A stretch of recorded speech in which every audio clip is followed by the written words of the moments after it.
Georgian being late name a more iconic duo. Hello, everyone. Welcome to BayernNow, the ultimate Bayern Munich fan channel. At least it's not like a live match watch along late where it's like 10 minutes late and I pop in like nothing happened. Like I didn't just screw everyone and waste their time. Man, wow. Boys and girls, it looks like Christian Fround might be cooking. He might be cooking a meal we would all like to have. Bayern Munich are interested in players that I would have never thought of, man. Pronouns are now available on YouTube. You can add your pronouns to your channel. Imagine, bro, leave me alone, bro. I don't care about that news, bro. I don't need pronouns. I need players, man. We need a DM. So, Fround looks like he's implementing a new strategy. Bayern believe they can't compete with Saudi Arabia, for example, or a lot of Prem clubs. So they're going to try to do the Leipzig model, except at a higher level, where they get young players instead of 24-year-olds. Everyone remembers Robin came in. He was kind of an established guy, but a lot of injuries. So we took a risk, just brought him in. We were bringing in players at 23, 24, but now it's like we're bringing in 17-year-olds. And in the past, it was different. We did bring in young players, but they weren't super prospects like we're trying to do now. We're trying to replicate the same thing where we had Davies. We're trying to replicate it with Musiala. We're really trying. And clubs are starting to understand that as well. And also, Bayern realized they can't compete with those Prem teams. So another strategy to this new strategy we have is to build a bunch of sister clubs. So that's why we have LAFC. And maybe it might be better for players' development to be out in Los Angeles, seeing all that degeneracy and playing for LAFC out on loan and then come back to Bayern. Or they just get sold to LAFC and then money laundered back to Bayern. So Bayern understand that. And we're trying to replicate that Red Bull model, which I think that's why we're going after Christian Fround. We're bringing in a man that is responsible for Salzburg's development.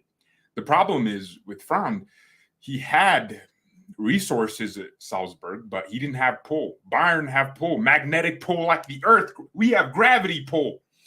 So players are going to want to come here at every age group, including a 30-year-old Harry Kane who wants to win trophies and move to a big club. So we can attract players like Kane, but with Fround and a strategy set in place, we can attract players like the next Harry Kane, who's 17 years old, thinking about his future. So, yeah, I'm really, really excited for this player in particular because it's an example of Christian Fround at work, because I don't really think we would have taken a player like this seriously a few years ago. But you're starting to see more names pop up, including a Brazilian, Yogo Bonito, man, is coming back to Bayern. Luis Riquelme or something like that. Riquelme or Guilherme, that's his name. Luis Guilherme, that's a player from Brazil. So this kid, let me just get straight into it. Rolex don't waste time, right? Or Rolex don't make belts, don't need to waste time. Expressions gave me that one. That was so funny, man. That was genius. All right. Bayern have Schalke midfielder Assan Ouedraogo, 17 on their list, and will continue to scout him with a view to a potential summer move. The reason I'm making this show and talking about this player is because not Christian Brown. If Christian Falk said it, I wouldn't make a show on it. It's Florian Plettenberg, who is super accurate when it comes to Bayern from Sky Sports. So this is happening, right? As soon as Ouedraogo turns 18, which is May 2024, so he's a new 17-year-old, like he just turned 17 5 months ago. So that's actually just bizarre. So his contract at Schalke becomes a professional one, and he has a 20 million or 15 million euro to 20 million release clause, which kicks in. And it also depends on the player's performances and the division Schalke are in. So we're actually hoping Schalke are in a lower division, because if they get promoted, then I guess, the range is between 15 million to 20 million. And I guess it's going to be determined by his performances and if Schalke are in the first division. I'm guessing if they're in the first division, then his release clause is 20 million. 20 million now is no risk because that's just a standard. I used to think it was high. I mean, when we signed Matisse Tell for about 30 million, it seemed very high at the time. But it's almost like the club was ahead of its time because Matisse Tell now is worth 60 million in terms of his name value alone. Now you got to factor in his ability and the fact that he's developing. He's worth 100 million. Like, that's really how football is moving now, where players are just, these values are inflated. Matisse Tell is not worth 60 million right now. He's an 18-year-old kid, bro. He still has a lot of developing to do. And yes, he's scoring, but there's no way he should be worth that. But it's inflation, not only in just currency in general, but the fact that there's so much money in the game, any player is worth some amount of money. So this guy, who has never played a big game in his life, is worth 15 to 20 million. And we're just saying that like it's casual. That's the kind of money you would spend to buy a really good player 10 years ago. You would purchase half of Javi Martinez for that amount of money. But now it's the money you spend to buy a 17-year-old prospect. Not even like some semi-established, a prospect. Wow, I'm shook. But here's the thing. The logic is there's no losing here. All the clubs that were interested in him, I mean, you're reading it here, Leverkusen, Leipzig, Brighton. At 17, if he's already shining and you scouted him and you realize he has talent, there's no losing. You can sign him, bring him in. By the way, would you guys sign him? I'm going to read your comments soon. Would you guys bring him in? There's no losing. And I'm going to talk about his actual qualities. I'm just talking about the deal itself and what it means for the future. There's no losing. In a few years' time, if he flops completely, you sell him for 15 million. You sell him for what you bought him for, because there's a club out there that still sees his talent. There's a Stuttgart that would love a player like that, and you're seeing it with how Xavi Simons was at PSG, and everyone thought he was flopping forever, and he went to PSV, and look at him now. I think younger players are getting better at a young age. It's look at Bellingham. Everyone kind of just saw him becoming a world-class player. We thought it'd take longer. But look at him. He's 20, 19 or so. He's still a teenager. And he's one of the best players at Madrid right now. So players are developing quicker. And so you'll be able to find out within 2-3 seasons how good he's going to be. Look at Matisse Tell. Look how fast that kid developed. This guy, it's because of the technology. It's because of stats and data. So clubs can scout better. Clubs no longer just go in blind, just using the eye test. They can scout if a player is actually efficient. Like, does he score chances? They can scout these little details. They don't have to just look at the game and watch it. They can look at everything and make a determination. That's why you're seeing a lot more young players just go through. And now, of course, there's a drawback to that. You can be incredibly wrong. But the thing is, you still have resale value. If he had talent at this age, every club will know there's still something in him. Clubs in the Bundesliga will still think there's something in him. And they'd be willing to look at Zirkzee. Zirkzee is now on a path to a top European club if he continues his performances at Bologna. We have a buyback clause of 15 million or 20 million. So we can bring him back for peanuts. And also, we have a sell-on clause at 50%. So If they sell Zirkzee, we get 50% of the profits they make at Bologna. It's, art of the deal from Brazzo. That's so smart. I didn't realize we had a buyback clause and a sell-on clause. Typically, you get one and leave the other. We got both. That is negotiation. But Zirkzee, I mean, he had his nice bright moments, but he's proof that you're not done with your career just because it didn't go right for a few games.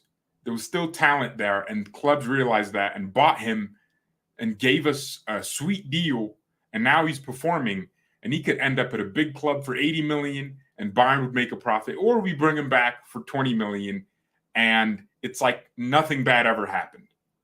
It's beautiful. So there's a lot more we can do now with bringing in a 17-year-old. Now let's talk about, let me read these comments really quick. Do you guys want him? I would bring him. To be honest, I'd sign him. Of course, we should sign him. You baller, we should get him. You guys are right. Nah, you're not right. It's your opinion, and I agree with it. That doesn't mean we're right. We could be wrong. I like this guy. I like him a lot. Leipzig want him, so you know there's something in him. What he is he's very much like a Bellingham. Very complete in all facets of the game. Now, I watched a few of his performances. Not before this. I did it like before this show because I didn't know anything about this guy. I didn't even know his name because I'm not Benzema, bro. I don't care about anyone under the age of 18. If you're not of age, not my problem, bro. I ain't Kareem Benzema. I ain't Jay Epstein. I ain't R. Kelly. I'm not doing that. Okay, so I watched a few highlights of like his every touch in certain games. He won the under 17 Euros, or was it under 19 Euros? If so, that's even more impressive. But he won it against France in the final, and his performance was good. What I'd say is he's very technically there, you know? And there's still some things he needs to patch up. He reminds me of Musiala a few years ago. We all saw the talent, but it's like, he could release the ball faster. And I think that's true for this kid. He has that thing in him, that dog, like a Pogba. The long legs, when he gets in a stride, it's impossible to stop him. And he's doing this to French under 17s. And typically in previous years, that doesn't mean anything. But France is producing so many great bowlers at that age group that, of course, it means he's great. So, yeah, he's very, very technically gifted, composed on the ball, in possession. I think Gravenberch, like on the ball, he looks like Gravenberch. Off it, he gives you a lot more. Like he actually runs and uses his pace to track back. And he's a number 8, not a number 6. He's a number 8. He's Goretzka, Limer, that's his ilk, right? That's what he's built for that. And I think this is the kind of player Bayern need. We need technicians in our team. Guys, ladies and gentlemen, I am tired of physical players that offer nothing else but their presence. Football goes in circles, in cycles. It's just the same repeated thing over and over again. We just had an era, 5 to 10 years, where physical players were just the thing, right? That was the move. But now teams are going back to technical passing. You're seeing it. You're noticing it, right? Look at Spurs. Look how they play now. Very technical, build-up play. Brighton came in with their little turning every attack into a transition. Now you're seeing a different style of play where it's less reliant on just physicality. And now you actually have to have a little bit of sauce in your mid. That Klopp ball. Look at Jurgen Klopp. Just look at Klopp. Look at his midfield from a few seasons ago and his midfield now. Zabozlai, super technical. McAllister, very, very, his passing is just very technical. And I don't know who else they have in their midfield. Thiago, I guess. Very technical players. Bayern, Goretzka, Leimer, not technical at all. I have never accused Leon Goretzka of having a high level of technical ability. And when I say technical, everyone likes to make fun of me because I say it so much. But I mean composure on the ball, good in possession, careful, ball retention. That's what I'm talking about. Goretzka is not careful in possession. He's not composed on the ball. What he gives you is running, an engine, running up and down, making third man runs into the box. Now your box-to-box midfielder is no longer needing to be that run into the box and do that crate. No, because strikers are coming back. Number 9s are coming back. Goal-scoring poachers are coming back. It's so hilarious that a few years ago we were all talking about false nines. And then Haaland comes up. Players that exploit the fact that defenses are more used to false nines. Lewandowski just had a boom of a season in the last, because now teams started thinking no team really had a full-on striker. And then in the last few years, it just Benzema started scoring more goals. A striker won the Ballon d'Or. Messi and Ronaldo. Those things are important. Football moves in cycles. Now you're hearing about strikers like Kane again. Not that they weren't important, but that they weren't in fashion. Teams were looking at Firmino, players like that who could just drop deep. And now it's like, nah, bro, stay in that box and give us goals. That's what teams are worried about now, because number 10s are coming back. Florian Wirtz, Pedri. I wouldn't say Pedri's a 10-10, but he certainly has the ability to play like one. But yeah, you see Arda Güler coming back. These players, Real Madrid changed their system because Bellingham, they wanted to stick him in that 10. And so the 10 role is coming back, that facilitator. That role is coming back. So teams are starting to realize that. And the only way to respond to that as a club at Bayern is to bring in technicians, because pressing is still going to be a thing, high pressing, but now you need creativity and not just running around. You need flair in a good way, not losing the ball flair like in possession. You need to keep the ball, and these are the kind of players you should be looking out for. Oh, Endo, yeah, that guy. No team plays a 10, only 8s. Are you kidding me? Almost every team is moving towards some kind of 10. I mean, okay, forget Man City for a second, but Arsenal, I mean, who's their best player? Is he not Martin Odegaard? Don't tell me, does he wear the number 8? Don't bring up the logic that, he's a number. He's a 10. His skill set is that of a traditional 10. Real Madrid just signed Arda Güler. That's a 10.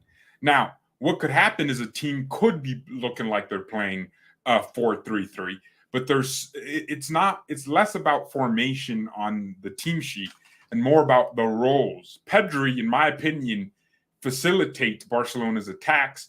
He doesn't get a lot of assists, but he's in that pocket as a 10. Like he's making passes. Like, come on, like, don't tell me Musiala. What is he then? I mean, he's just starting to. I was worried that Musiala wouldn't develop the passing to be a 10, but that boy, come on, his passing is on a different level now. Sané almost became a 10, right? That role is coming back, and it's an efficient role. It's an effective role, because a lot of teams are starting to be more vulnerable in between the lines. And now you have a lot of center backs that can hit those passes in between the lines. And the best way to exploit that is by having a 10. Look at Madison. Is it James Madison? Or is it Rob Madison? Well, the dude at Spurs. Madison. That guy is bringing up that 10 back. Like, every team starting to understand that. He's dropping so deep. He's carrying the ball. He's in that pocket. Oh, man, the 10 is coming back. These traditional roles are coming back. And Bayern are linked to Luis Guilherme. That's a number 10. Football is returning to flair and ability and not just physicality. Oh, I love this sport. Road runners don't have the same career longevity as technical players. Yeah, they have their spot in the game. Don't get me wrong. I mean, when clock ball was in full effect and pressing was the way of life, those players made sense. Limer would have been perfect at Liverpool a few seasons ago. But now we look at him and we're like, he's just running around. That running around would have been Champions League winning running around. But now you're seeing these flair players starting to come out of nowhere. Players like Musiala, look at that boy's footwork. Footwork is what we're appreciating that now. We no longer just appreciate him for pressing or anything like that. So I am so happy to see it coming back. Look at Sané. We don't just look at these wingers for pace anymore. We're looking at ball retention. These are skill sets that you typically expect technical teams to have, and that's what's being appreciated in the game now. People are appreciating ability. Football moves in cycles because teams start it's like people think what Postecoglou is doing at Tottenham is this unique system. No, it's not. That's a system that's the concept, both fullbacks inverting from the first phase of buildup to create a 2-3, two center backs, a 2-2-3. Wait, no. What they have is a center back. Their center backs, if you notice Spurs and how they build up, I'm actually a big fan of Postecoglou's system. I didn't realize he was that guy until I started watching a few games. But their center backs never open their body for wide passes. And you would think that's bad because they're limiting themselves to only this congested space. But what it does is when their fullbacks invert, there's always space. Pedro Porro or Udogo, they're always free. So their center backs always have that option. But what Spurs are trying to do is like draw their opponents out to press and then just hit those straight passes to their two midfielders. Basuma's technical enough to turn under pressure. And then their passing is just simple, going straight to their fullbacks who can drive forward, or James Maddison on either side of those inside half spaces. It's beautiful. And then their wingers are providing the width, and then they come inside in the attack, and they're crossing, they're doing cutbacks. Bro, it's actually kind of a unique system. So I love that. I don't even know why I brought that up, but bro. Man. Yo, Tuchel. The way we played yesterday was how we need to play every game. I don't know why people thought I didn't change my mind on Tuchel. I mean, someone said, "Oh, you change your mind game by game." When have I ever changed my mind game by game? Ulreich's the best player in the world. Okay, so I am that guy. I will change. When I praise Tuchel, I'm criticized for it. And when I criticize him, I'm criticized for it. So damned if you do, damned if you don't. What I said yesterday was Tuchel needs to replicate that performance in every game. And if he does, I ain't going to have any problems. But I have a feeling we're going to come back, and I don't even want to think that we could struggle again, because that's all I've been dying for. I literally said, if we just keep the ball, we won't have problems. We have players that are good enough to create chances over and over again. And then if we have a sustained attacking style, I'm going to be happy. That's what we had yesterday. It looked like for the first time in his era, Tuchel actually coached a team. So if that's possible and he does it again, then yeah, I would love to keep him here forever. Damn, I bet someone that he's gonna be sacked before March 2024. He might stay, bro. He might be here for a long time. Look, if he's here succeeding, I don't mind. Tuchel has to win the Champions League. That's what he was brought. He was brought in for. He wasn't brought in to win the Bundesliga. Bro, we didn't think we were losing that, did we? Even Nagelsmann wouldn't have lost that. So just keep the performances consistent. All right. I don't want Aunt Ange at Bayern. I want my boy Flick back. Luis Guilherme. Well, that's another name. A very technical number 10 who facilitates the game. Very, very. So you know what? You know what I think? I think Bayern want him because that's a young Brazilian that won't come with, you know, beating his girl like Anthony. That's what I think. I think that's what's happening here. Man United are also interested in Guilherme. By the way, it says he's 5'9". I watched a few games and he's not 5'9". Well, the tactical manager is a Palmeiras fan, and you guys are going to love this insider. I texted Filippo, the tactical manager, and I said, yo, give me the scoop on this bowler right here because we need that Yogo Bonito at Bayern. And here's what he said. So I said, fill me in, is Luis Guilherme the guy?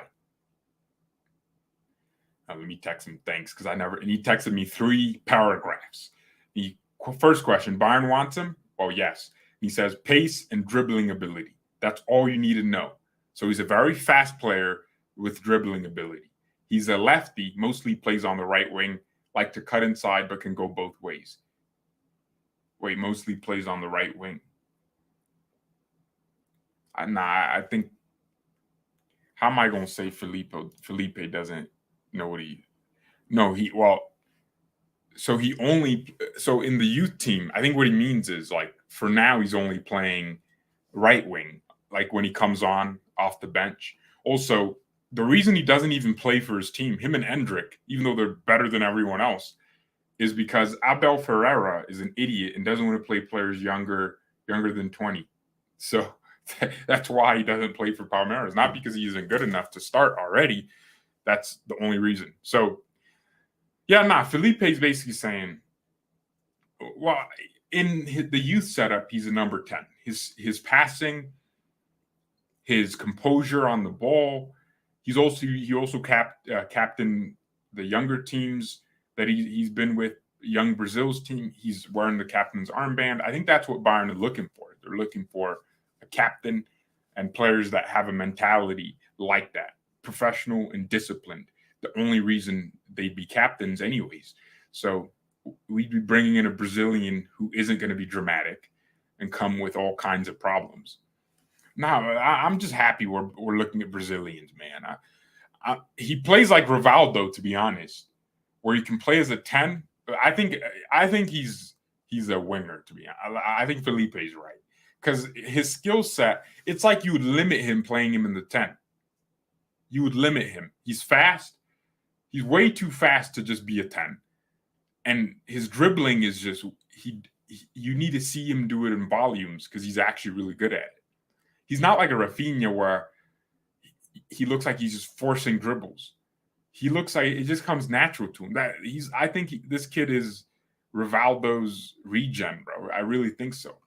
Damn, these Brazilians are so oddly looking. How does some of them literally look black? Like this guy, Riquelme. How does he have straight hair, but his dad is black? How? How is that possible? How do these people, why do they end up, bro, they just got everything in Brazil, man. It's crazy. What do you mean? Upa's injured? When did Upa get injured? Oh, let's finish this story, though, because there was actually something else I wanted to add. A possible scenario is Bayern signing Ouedraogo on a long-term deal and then loaning him out. Yeah, there you go. But we don't just loan him out to anyone. Okay, well, Jerome Boateng wants to thank the club for letting him prove himself. And the coaching staff, it was good to see so many familiar faces and friends again. He wishes the team all the best. Okay, bye. Whatever. I hope he, has a good life. But not at this club, right? Not at this club. Okay, Neuer wants to make his comeback against Darmstadt, no later than October 28th against Darmstadt. Okay? All right. Bayern remains interested in Trevor Chalobah ahead of January's transfer window. Why? This guy is not playing football. Why are we? Tuchel is just obsessed with him. He's really just obsessed with Chalobah. I don't know why. Look, maybe you guys can fill me in if I'm wrong, but Trevor Chalobah, what is this? Why did he sign? He left Chelsea's academy Oh, no. He went to Lorient on loan. Bro, I don't care. Like, I don't really. Look, maybe he has a little something, but I'm not like impressed. Like, I'm not moved by him, especially when I'm reading about 40 million euros. Why? Oh, Bayern will keep some of their scouts in South America to continue monitoring Palmeiras talent Luis Guilherme, then decide whether to bid for the player and try to sign him or not. No formal bids have been made from any clubs so far, with Chelsea and Manchester United among clubs interested. Okay. It's so funny that people are saying, "Oh, I don't want BayernNow 2.0." That's a player, a winger, Bayern. No, BayernNow is a center back. I was thinking of Douglas Costa for some reason, and we signed him and he flopped at Bayern. But what a weird way to look at life. Like, just because this guy's, it's like us signing German midfielder Sebastian Rudy, and then forever regret any time we're about to sign a German midfielder because Sebastian Rudy didn't work out. What are you? What? How stupid are you? What? What does Guilherme have to do with Breno, the center back we signed? What are you trying? What point are you trying to make? No, seriously. What purpose are you trying to fulfill by trying? Oh, Breno was a youth coach at Bayern. That's interesting. Wow. Recently as well. No, I really don't get it. Like, these guys are extremely weird, man. Very odd. It's a very stupid argument, right? Okay, so if we sign a Croatian player that didn't work out, we're just supposed to never look at Croatia ever again. Oh my gosh, this is what you guys were talking about. Upamecano was suspected to have suffered a hamstring strain against Freiburg yesterday. Oh, geez. So he's going to be out for 3 to 4 weeks on the sidelines. The Frenchman will undergo an MRI to know the extent of the injury. All right, Bayern loan watch. Gabriel Vidovic, 65 minutes with Dinamo Zagreb. They won 3-0. He did not score or participate in the creation of any goals. I don't care about Nubo. He's not a lone player in my eyes. He's sold forever. Get him out of this club, man.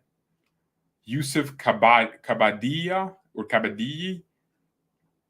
Wait, for Schalke, right? He scored a goal, 2 goals so far. Wow, okay. Hey, I hope he does his thing. Yusuf Kabadii. Is he Turkish? Probably. Yeah, he is. He's not. He can't be Arab or like traditionally Arab. A man has blue eyes or something. Like, that's Turkey right there, bro. Okay, and then Malik Tillman 1 goal with PSV in their 4-0 win against Sparta. Okay, there you go. Those are your loan player updates. What about the Scottish player Bayern have on loan? You mean, well, we have Liam Morrison, who I think is on loan from our second team. And we also have Barry Hepburn. Geez, I almost forgot his name. Liam is on loan at Wigan Athletic. I don't know how he's playing there. There's nothing to really judge from so far. I've not seen highlights, but I hope he's, no. Oh my gosh, bruh. I thought Wigan Athletic, I forgot that. I should have remembered they're always that team in when you take on a League 2 team or a League 1 team. They're always one of the toughest teams to beat when you're trying to fight for promotion in FIFA. Wigan Athletic is a League 1 team, not even championship level. So, yeah, it doesn't look like Liam Morrison's going anywhere. Like, he's been in this. At least he's starting half their games, you know. Actually, that's worse because it's like you should be starting every game. And Barry Hepburn is on loan at Queen Park. Yeah, Queens Park FC. Crazy that I remember that. 2 goals and 1 assist so far. Wow, so that is not bad at all. And then the Challenge Cup, he has 1 goal, 1 assist in 1 game. So Barry Hepburn is only 19. There's something in there. Bayern scouted him, brought him in. I believe in him, man. I hope he because his contract expires in 2 years. If he can just, I don't think Queens Park is a good level for him. I mean, I don't want him in the Scottish League. Wait, no, sorry. Queens Park is the second tier of the Scottish. Oh my, it's the Scottish Championship. I thought it was the Scottish Premier League is the top tier. Oh my gosh. So he's not really cooking nothing, bro. He's in the second tier of Scottish football. That's actually just sad. I mean, I get it. I get it's like, oh, he's back home and everything. Man, I'm bummed out. I hope Barry. We brought him in from Celtics under 18s. Celtic, like that was the top level, like Celtic. And now he's playing in the second division of Scottish football, man. Oh, Barry Hepburn. I had so much hope. You guys remember when I said the next Messi? And he watched the video. Nah, he watched the video and he DM'd me on Instagram. He's like, "Thank you." And he still sees my Instagram story. So I like him a lot, man. Chris Richards. Isn't he in Turkey now? Or on loan somewhere? Wait. Oh, Crystal Palace. Oh, I thought they loaned him out.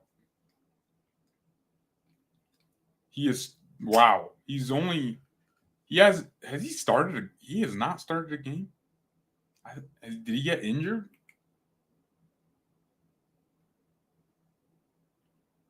Oh man, Bayern sold him for 12 million. That we bought him for 5. Oh, I feel bad. Chris Richards, I liked him too. I think his aunt watched my video, like his auntie. Bruh, it's crazy. I got like a weird personal kind of connection.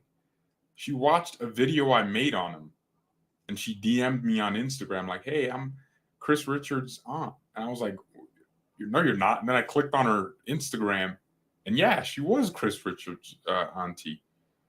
Bruh, it's crazy. Nah, we need these guys to succeed, dude. I mean, he started both games in the EFL Cup so far, so. Well, actually, they got knocked out by Man United, didn't they? Yeah. It's sad.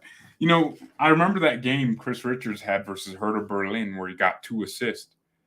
That's the only, and I thought he should have just started playing over Pavard. And he just never played after that. Like he just froze out of the team. Was that under Nagelsmann? I think that might have been under Flick, actually. Flick gave a lot of players chances. He actually would play players that were young. He was injured for a while. Okay, that would make sense. Yeah. Yeah, man. Taylor Booth is apparently doing really well in the Eredivisie. But we don't have a buyback clause on him. FC Utrecht. Yeah, it has not worked out with any Americans. Bayern's hope was just get one because, bro, the United States of America is insane when it comes to supporting. Like, look at Pulisic. He's such an average footballer. Like, Pulisic is not better than some average German. He's not better than Adeyemi by that much. Okay, he's better than Adeyemi. But you get my point, right? He's not like some elite level, Mbappe level player, but look how they treat him. Christian Pulisic is beloved. everyone looks at Pulisic and they place him. He has 8 million followers on Instagram. Why? Because he's American and they really want that American attacking, goal scoring. They want it. And Pulisic, there's a reason Chelsea sold him. He's not good like that. No, Pulisic he has talent, but bro, he ain't better than Musiala. Like he ain't better than Sané. He ain't better than I wouldn't even. He's not better than Coman. He's not. He doesn't even get in our team, but he's so loved by the United States. So Bayern just wanted that. That's why we looked at Taylor Booth. Dortmund wanted it too. Well, they got it with Pulisic and then sold him. That's what it is. You know, Leipzig got Tyler Adams, and he just wasn't good. Look where he's at now, Bournemouth.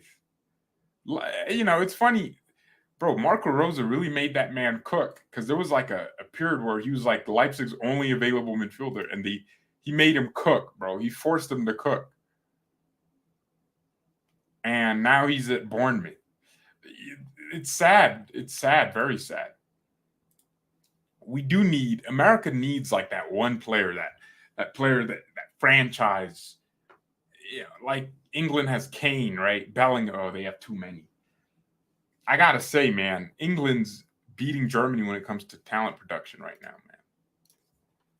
It is very sad. Super sad. But maybe Schalke's changing that with this new guy. What about Julian Green? The LeBron James of soccer.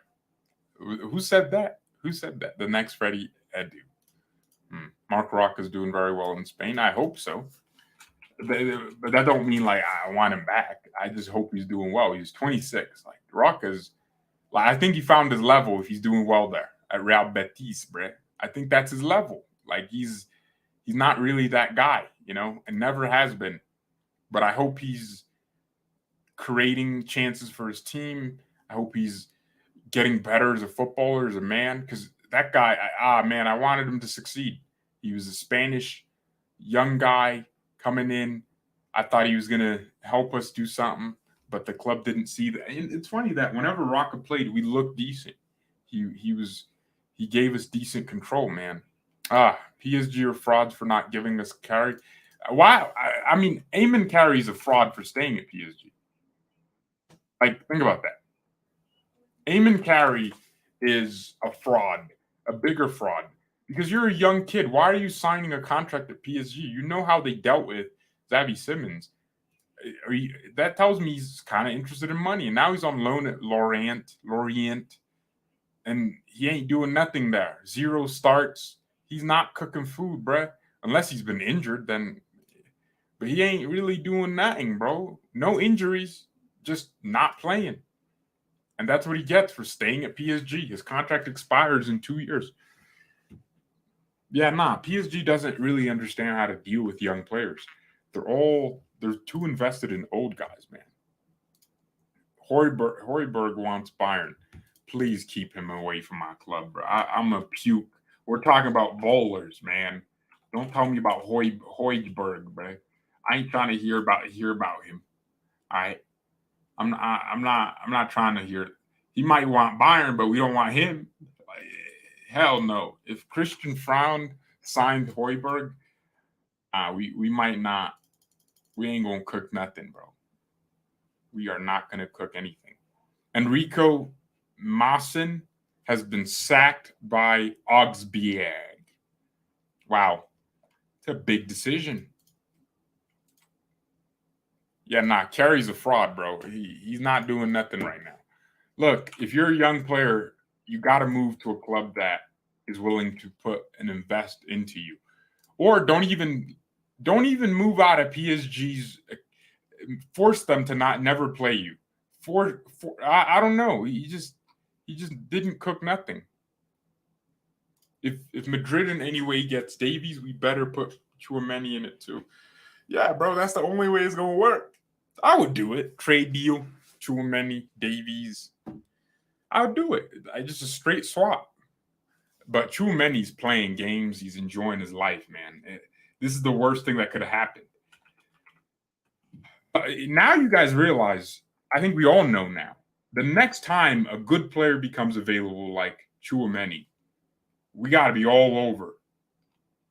We gotta be, whoa, barking, because we cannot let another Chouameni depart our sights ever again. We just can't do it. Out of your lawn, Chouameni, man. We gotta see what's up. Oh my gosh, you guys remember this era? We wanted every player at Norwich. It was a depressing era. Actually, I'm Max Aarons is at Bournemouth now. Is Bournemouth a good team? Bruh, they are bottom of the league, dog. They ain't no good team, bro. They are relegations, bruh. Nah, that's sad. That's depressing. Yo, we really wanted Max Aarons. I remember when City wanted their left back. Yeah, nah. Whenever a team gets promoted, the top teams start looking at the players that help them to promotion, and Max Aarons was one of them. He's still young. Still has time to become the next Ashley Young or something. I mean, that's what he is now. Ashley Young with a hairline, dog. That's it. He ain't nothing special. Bro, we really wanted anyone, bro. This kid looks like he could have been on Love Island or something. Nah, bro, it's crazy. We wanted Love Island stars in this team. Jeez, bro. Yeah, nah, I never want to see us linked to players like this again, dog. I just wanted the English sauce. I wanted the PR. Max Aarons, English. But we got Kane. That's what we needed. If we want PR from a certain country, we got to sign the best player, not Max Aarons. Like, I doubt any Prem fans will be like, yo, look at Max Aarons. Nah, bro. Look at Kane. Look at the hat trick. He scored against Darmstadt. Yeah, they're going to struggle to pronounce every team Kane scores against. Look at the hat trick. Mate, check out the hat trick he scored against Freiburg. Yeah, nah, it's going to be terrible. This guy said respect. Ashley Young, the Norwich saga was wild. I think we were even linked to Timmy Pookie at some point, but nah. Wait, Timmy Pookie Bayern. I'm sure there's a link somewhere. Bruh, that guy's at Minnesota United. Bruh. How? How did Pukey end up there, bruh? I remember when everyone was like, yo, he scored 20 billion goals. Bayern Munich to listen. Bayern Munich, Norwich. Yeah, okay. We weren't linked to Pukey, but I just remember us being linked to a bunch of them. Max Aarons. It was just a weird era, man. We were watching highlights. I was making every show about Max Aarons. We want to riddle Baku. I didn't. I never rated him. I'm so happy I was never on that train. Everyone was like, look at this guy. He's the next thing. I was just like, I don't see it. I don't see what he's good at. And this is the time we had Pavard. So I was in a rush to get rid of Pavard. But I still didn't see anything in Riddle Baku. I am so glad I was on the right side of history. Not to say Riddle Baku isn't a decent player, but he wasn't the guy everyone was trying to assert he was. Everyone was literally trying to convince me Riddle Baku was like the next Philip Lahm. And he was like 23, right? So it's like, nah, bro. He's not. He's not that. Yeah, nah. Baku's bang average. Hoiberg is horrible. Wait. I have a question. You guys might know this, but if a player decided to play for Germany and then Germany dropped them, could they just change their team that they play for, like the national team? Or are they stuck with Germany forever? Is there like a process to, like, let's say they could have played for Congo, but they played for Germany and they got, dropped forever, and maybe they just weren't good enough for Germany. Could they just go, hey, what I'm saying, Congo, forgive me, and then play for Congo? Is that a thing that can happen? Because I was thinking about that the other day. And I was like, never thought of that. You can't change if you made a competitive appearance. You can switch after friendly matches, but you can't switch after competitive games. Bruh, that's crazy. So you're telling me if you made a mistake and instead of playing for Nigeria, you played for England, but England never loved you, but Nigeria really wanted you. They couldn't make something happen. They couldn't just like roll through a few nairas to whoever's in charge. That's crazy. Like that's actually a stupid rule. I think. Well, I don't want players like switching nationalities, but I think if there's been a 2-year period where they haven't been called up by the national team, they can seek to move national teams. That's going to prevent, a middle World Cup's about to come up. Player moves from Kosovo to Germany because that's going to prevent that kind of thing. I mean, I like the fact that you make one decision once and it's this big heavy decision, but I also think there needs to be reasonability to it. Man, it's why England hoards youngsters. Declan Rice and Diego Costa switched after national. Wait, who could Diego Costa have played for?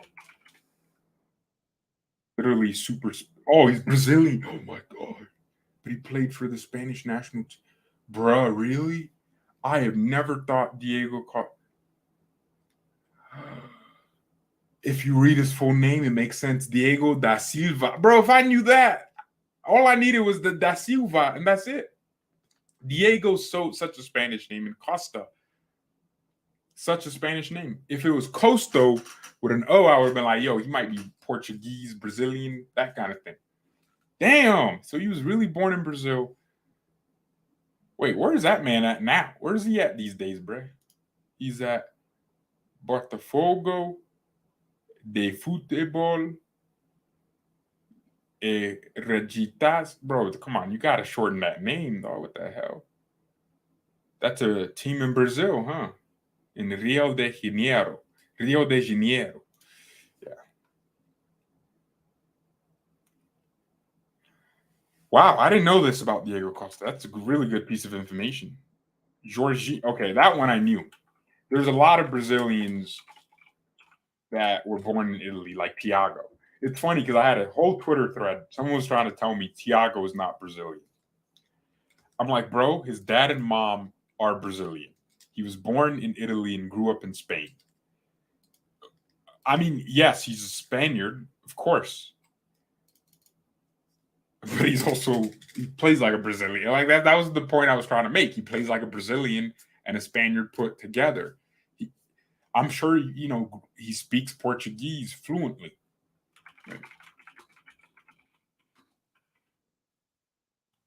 Yeah, he's fluent in Portuguese. Yeah, he's fluent in German. Bro, I gotta say, Thiago, I miss him.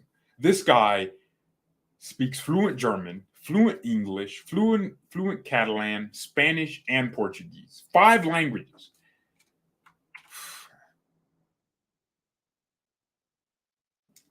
Yeah, wait, Thiago, bro. There's no way his dad was a bowler too. Maybe we got. Thiago is such a Bayern fan. Like, I mean, he's a Liverpool fan. I mean, he's gonna support Liverpool. Like, want them to succeed. But like, nah, Thiago is 1000%. Wait, yo, who's this Andre Trindade, bruh? Successor to Thiago, apparently. Midfield commander. That's what the streets are saying. Yo, who is he, dog? Fluminense? Come on, bruh. Andre, that's his name. Just Andre. Yo, maybe we might need to look into this, chat. Wow. Yo, chat, tell me if he's a bowler. Does he cook? Is he Thiago? We might need to look into that. While the scouts are in Brazil, they might as well pull up to his stadium, man, and see what's good. But yeah, so Thiago's kids, like, they're Bayern fans. I think what Thiago just wanted was to visit a different club because he only ever played for Barcelona and Bayern. Like, that's it. So he wanted something a little bit special, and Liverpool was that club. But I think he's looking at it and regretting it because he just got more injuries, barely made a difference. and Liverpool had some of their biggest. I think he went to Liverpool at the wrong time. If he went to Liverpool in like 2020, then yeah, it would have made sense. Well, he did go in 2020. No, like if COVID hadn't happened and Liverpool had a normal transfer window. Bro, why are there weird bots in the chat, man? Where are the mods at? Mods are fumbling.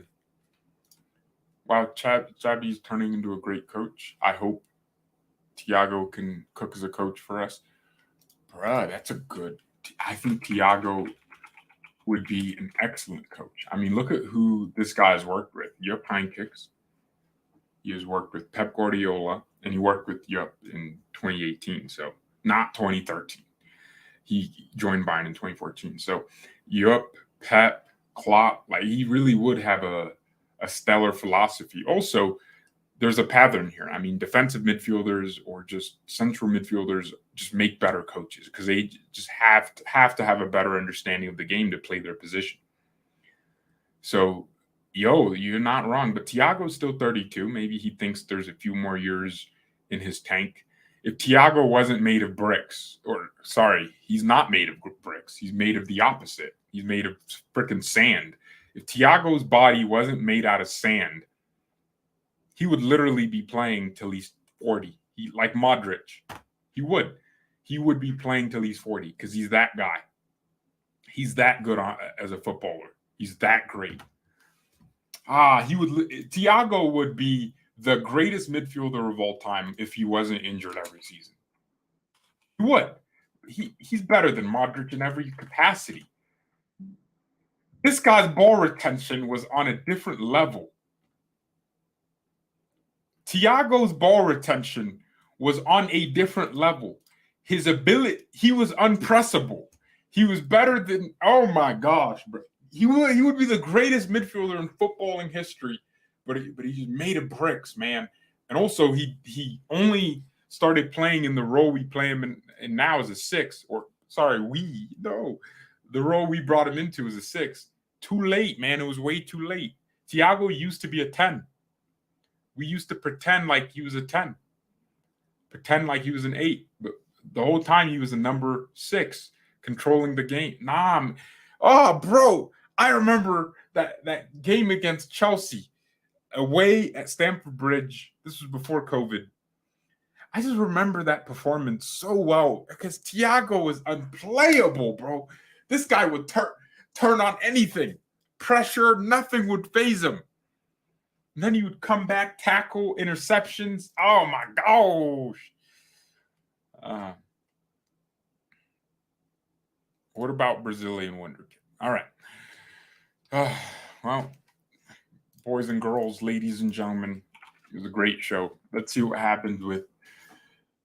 Wait. So, Assan Ouedraogo has been in Schalke's starting 11 for almost 70% of their games. So he has had at least 6 starts for Schalke this season and played 60% of their minutes. So he gets subbed off quite often. But that's good. He has 1 goal for Schalke in 477 minutes. He's a midfielder, so you don't expect him to score. He has had 1 or 2 starts at left wing, and most of his starts are in central midfield. Yeah, so let's see if Bayern go ahead and pull the trigger. I don't think this is a transfer we're hurrying to make. I think we'll make it and just see what happens. But yeah, man, I'm really intrigued. I'm hoping. Yeah, I don't know. I'm just hoping to see what happens because it's going to be really interesting. Well, thank you everyone so much for watching. Mia, send me and peace. Damn. Yeah. Well, look, I say the next Pogba because he reminds me of Pogba when he was good. Man, Pogba really screwed his life. I mean, you should have never left Juventus to a club with Mourinho's coach. I think he just wanted the nostalgia of going back, but then he just kept signing new contracts because they were giving him a lot of money. Pogba should have just sat down and analyzed the situation and gone, I'm going to Real Madrid. Because Madrid wanted him. He would have been their Bellingham right now, playing in that kind of 10 role. But yeah, and then he decided to, witch doctors. He did that. Yeah, nah, bro. It's crazy. Mia, send me and peace. Goodbye.